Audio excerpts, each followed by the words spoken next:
No vídeo que eu fiz sobre a criação de Hora de Aventura, que se você ainda não viu, veja, porque ficou um vídeo bem legal, eu acabei citando algumas vezes que o criador de Apenas um Show chegou a trabalhar junto com o de Hora de Aventura em alguns momentos da sua carreira.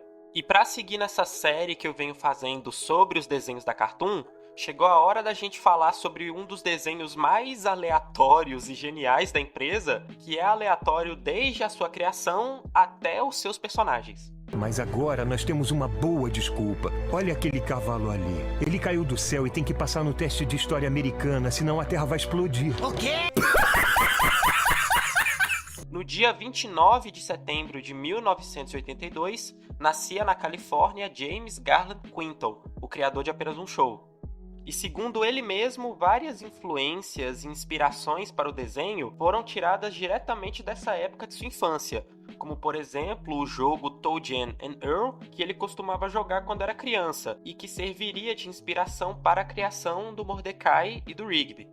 Além de várias músicas de rock, toda a estética dos anos 80, que é algo que se pode ver muito durante vários episódios do desenho. Logo após terminar o colegial, o Quinton ele entrou para o Instituto de Artes da Califórnia, onde lá ele foi o colega do Pinnacle Ward, que é o criador de Hora de Aventura, e em 2004 ele conseguiu o seu primeiro estágio na Cartoon para trabalhar na animação The Clone Wars. Nessa época, o Quintal e seus colegas de faculdade eles costumavam desenvolver as suas animações em um jogo que eles faziam, que era basicamente, eles sorteavam palavras aleatórias em um chapéu, como um pirulito ou uma máquina de chiclete, e após isso eles precisavam desenvolver uma animação sobre essa palavra que foi sorteada em até no máximo 48 horas. Usando esse método, em 2005 ele criou uma animação chamada O Ingênuo Homem de Loliland, que tinha como protagonista o que viria a ser o Pairulito. E dá pra dizer que ele foi o primeiro personagem de Apenas um Show criado. Tem até uma referência a essa animação no último episódio do desenho.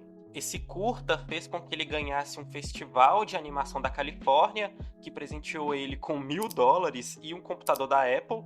Mas o mais importante é que a partir dali ele começou a chamar muita atenção dentro do cenário de animação como animador. No mesmo ano ele se formou na faculdade e começou a trabalhar em alguns desenhos da Cartoon, como O Acampamento de Laszlo e mais pra frente As Trapalhadas de Flapjack. Até que em 2008 a Cartoon organizou um evento que jovens animadores poderiam mandar pilotos sem anotações e que poderiam ser escolhidos para serem desenhos da Cartoon no futuro. O Quinton mandou o storyboard do desenho e em 2009 a empresa resolveu encomendar alguns episódios de Apenas um Show e em 2010 o desenho oficialmente estreou no canal. E uma coisa que já diferenciava Apenas um Show dos outros desenhos era a forma como eles faziam os episódios, porque eles praticamente não tinham roteiro. O que eu quero dizer com isso é que quando eles iam criar uma história para um episódio, eles criavam apenas uma base inicialmente e mandava para os desenhistas fazerem as artes meio que no improviso e aí eles iam encaixando os diálogos. E é por isso que sempre ficava tudo maluco, porque eles não tinham muito bem uma noção de como seguir, eles criavam uma coisa meio no aleatório e iam meio que juntando tudo depois. E todo esse processo de criação de um episódio durava cerca de 9 meses.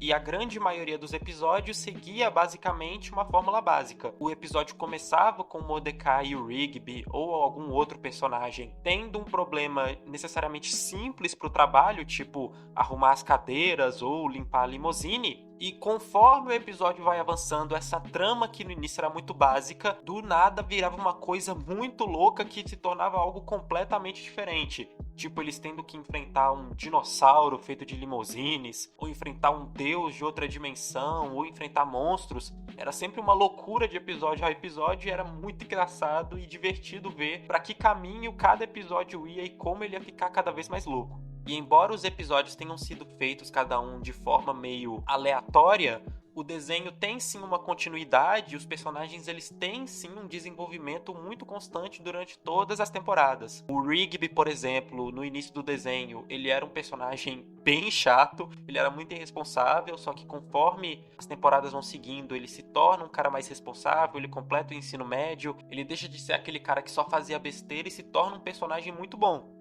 A mesma coisa com Mordecai ou Benson, que no início do desenho, Benson odiava o Mordecai e o Rigby, e no final eles são praticamente amigos. E já nos seus primeiros anos, o desenho já vinha fazendo um sucesso muito grande na Cartoon. Ele conseguia bater de frente com Hora de Aventura, com Gumball, que também eram outros dois desenhos que faziam muito sucesso, o que fez com que ele chegasse a concorrer ao Emmy em 2012 de melhor série curta animada, o que ele acabou perdendo esse ano. Porém, no ano seguinte, o Quinto conseguiu vencer o Emmy para Apenas um Show. E assim como Hora de Aventura, Apenas um Show também foi um desenho muito importante e influenciou muita coisa na criação dos desenhos da última década, principalmente nessa fórmula de dois protagonistas que são amigos. O Mordecai e o Rigby são um exemplo perfeito de evolução de amizade, desde o início que eles são um pouco tóxicos, um meio que não gostava do outro, e eles evoluem muito como personagens e são um grande exemplo de como fazer uma dupla de protagonistas dar certo. A série teve o seu fim em 2017 e o Quinto, depois disso, ele tentou engatar com outras animações mais voltadas para o público adulto, mas acabou não dando tão certo assim. Até que em 2024 teve a notícia que Apenas um Show vai ter meio que um revival e que ele vai voltar para a produção do desenho e que talvez a gente possa ver mais aventuras do Mordecai e do Rigby, entender o que aconteceu com eles mais depois do fim do desenho. Mas isso ainda deve levar algum tempo para a gente ver. Essa foi uma breve história da criação e da evolução de Apenas um Show ao longo dos anos. Se você quiser mais vídeos nesse estilo e quiser que eu me aprofunde mais na história dos desenhos em outros vídeos, deixa o like e se inscreve no canal para a gente poder continuar crescendo e deixa nos comentários qual outro desenho você quer que eu comente. E é isso, falou!